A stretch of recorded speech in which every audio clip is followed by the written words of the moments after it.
Hi guys, it's Ro and welcome back to my channel. I'm back. Today I'm going to be giving you a spoiler-free review of the book Reign the Earth by AC Gaughen. So as a part of the Reign the Earth Street Team, I was lucky enough to be given an arc of this book which will be releasing in Australia and New Zealand in February 2018. I'm so excited for you guys to read this because I truly did enjoy this book. I can't wait to talk about it with everyone else once it comes out. Shout out to the team at Bloomsbury and AC Gaughen for letting me read this book early on. I'm so excited for everyone else to read it. I really enjoyed this. I gave this book a 3.5 to 4 stars out of 5. In this review, I'll just be talking about what this book's about without giving any spoilers. I'll also just share with you my general thoughts on the book as a whole and the characters as well. So let's jump right into it. Reign the Earth is a new YA fantasy book that is coming out in 2018. So we follow the story of Shalia, who is a 17-year-old girl, and she is the daughter of a powerful desert clan. And she is being married off to the king of the Bonelands. And this is to broker the peace between the two peoples in order to stop the fighting between the two cultures. And also she's sacrificing herself to save her family and protect her clan and her people as a whole. So the war between the desert clans and the Bonelands all started because the desert clans allied with the islanders, who are Elementae, with powers such as water, fire, air, and earth affinities. And the Elementae became oppressed because of their powers, and they were oppressed by the Trifectate, or the people from the Bonelands, and they would be destroyed based on the prophecy that their king would die at the hands of an Elementae. And the king is Calix, who just so happens to be Shalia's new husband. Hence his eagerness to exterminate the whole entire race of the Elementae. And this is something that Shalia has to deal with as queen. Shalia has to deal with Calix's brutal nature, all the while becoming the ruler of a new culture, with coming to terms with her newfound power that can get her killed, placing her in a rather precarious position, considering that her new gifts are hated by her new husband. So Shalia has to overcome lots of obstacles while she is assimilating into this new culture and becoming queen, but she also struggles with her identity because she misses her family back in the desert.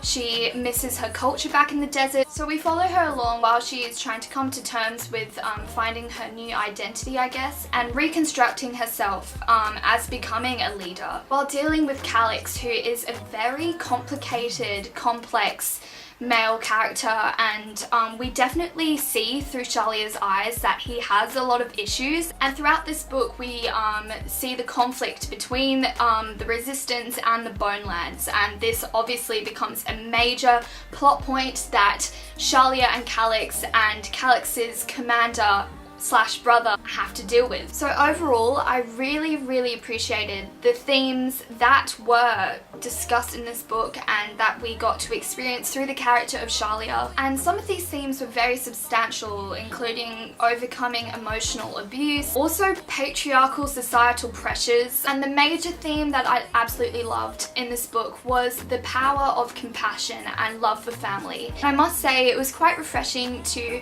see a YA fantasy female protagonist who didn't have the usual, I guess, strong characteristics of a female character, such as fighting prowess, sassiness, and all these characteristics that we normally do see in female protagonists in YA fantasy. We got to see that Shalia had a totally different strength, and that was having compassion and caring for people, and how this was the root of her power that she was coming to terms with throughout this book.